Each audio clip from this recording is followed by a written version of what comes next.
Thank you, Excellency, Ambassador Mariano Dengor,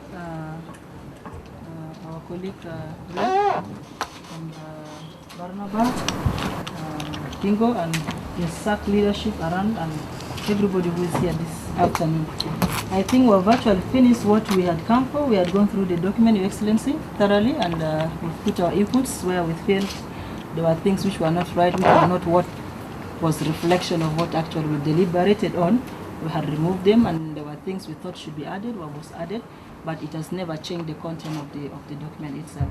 So that's just the update I would like to give it to you. And I think from here the next thing is we are going forward to signing of the what?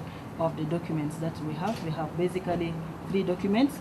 We have the SAC Nairobi 2015 Concord, which is the main agreement. And then we have the declaration of the principles on the items that we had agreed to deliberate on. And then the last document will be signed later, which will involve finances. That is to be handed over to the Electoral Commission chairperson, who's actually with us here, and with his team together with us in this boardroom. Maybe before we go further, maybe my colleague here may have something to say. Then we can go into signing of the documents. Okay. First, want to appreciate His Excellency Mariano Dengor for bringing us together. It has always been a privilege to be with him in the table. We have benefited much from his intellects and his stewardship. We urge him and God also to give him strength so that he can continue leading our people. What I would want to add on is that conflicts or wars of any nature is always destructive. People must always argue constructively. And I believe, as we are here today, nobody should think that we have had a problem. In fact, we have been brothers. It has been a squabble over leadership, over how we can implement our constitution. So we are a new nation, and we must educate ourselves on how we implement our constitution, be it at the school level, at national level, or any units in our society. I think as we give this mandate to our commission today, Brother Liano Talk is my colleague. We've been in the same schools in the refugee camps nearly 10 years ago. And Chol also, we have the same history of seeking for peace among our community.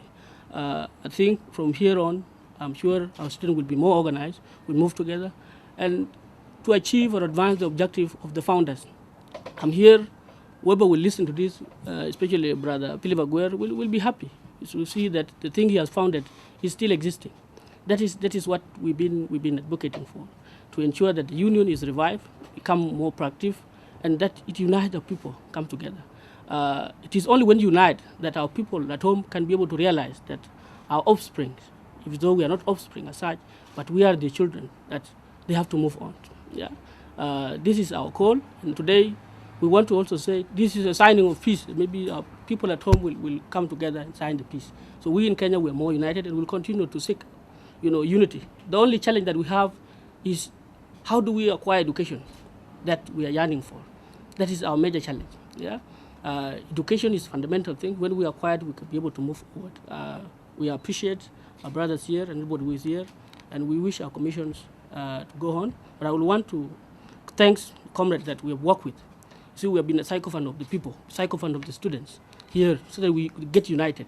Brother Chola Jok, Brej, Stephen, John Yagbol, Brother Dengarang, Raphael Fieldeng, Jok, Stephen, Brother Kujeg, Leandro Latok, Nyakwad, Manyok, Tito Ding, and Choliak. Ambassador, thank you very much. Okay, I would like to recognize the presence of His Excellency, Ambassador Mariano Dengor, and the diplomat in the Embassy of the Republic of South Sudan. May I also take this opportunity to recognize the presence of the executive, outgoing executive member of SAC, and it does include the Office of the Speaker and the councillors. I also appreciate the effort made by everybody that today, finally, as student body, we've been struggling. We've been trying to make both ends meet. We've had issues in and out, But today, I might, like say it's so, something that is really something that someone need to be proud of, because we've never had issues reported in town, people fighting over. We've always been differing, but we know how to solve our issues. And I think this is the spirit we need to embrace. We might always argue, but it does not mean we always resort to other violent ways. And I appreciate the student community, because for us, what happened in Nairobi here and what has been happening all over East Africa is that we are known to be people who come here to seek knowledge and take knowledge back home. But what is education without value? If you do not add a value to education, today world does not care on what you know, but what can you do with the knowledge you have.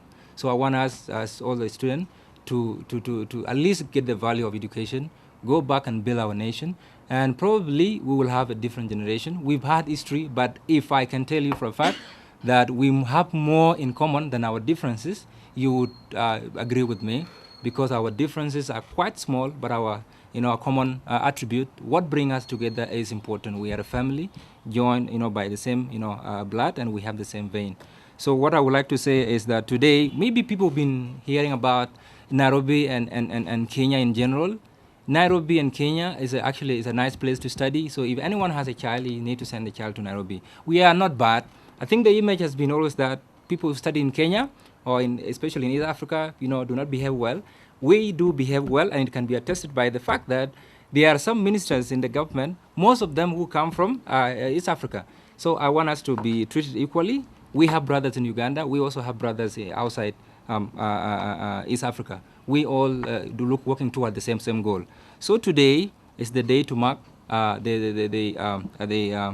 day when all the parties, all the students, coming together to ensure that we move forward as one body, as people who aspire to the same goal, and this would be a major milestone. Today we are happy to have our electoral commission in place. Finally, we have our challenges. The challenge number one was that there were issues in South Sudan, and we could not meet. We managed to do that, and this is to say that we must not always, fight over issues. We resolve them, and this is the final journey. And probably in the next week or 2, 3, or in a month, we will have a leadership that would also, in the same spirit, unite all the students, irrespective of their background, political affiliation, because we are all South Sudanese before we restrict to our background.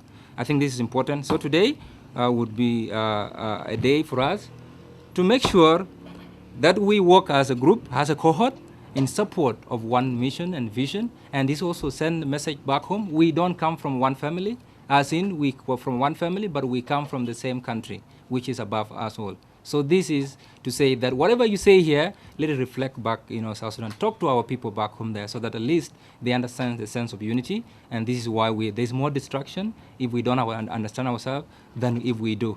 So thank you so much. I appreciate the effort, and the effort of Sister Elizabeth. I might not forget. She's been spending sleepless night. I know how this paperwork is. It's a lot of work, and thank you so much for the support and all the embassy staff.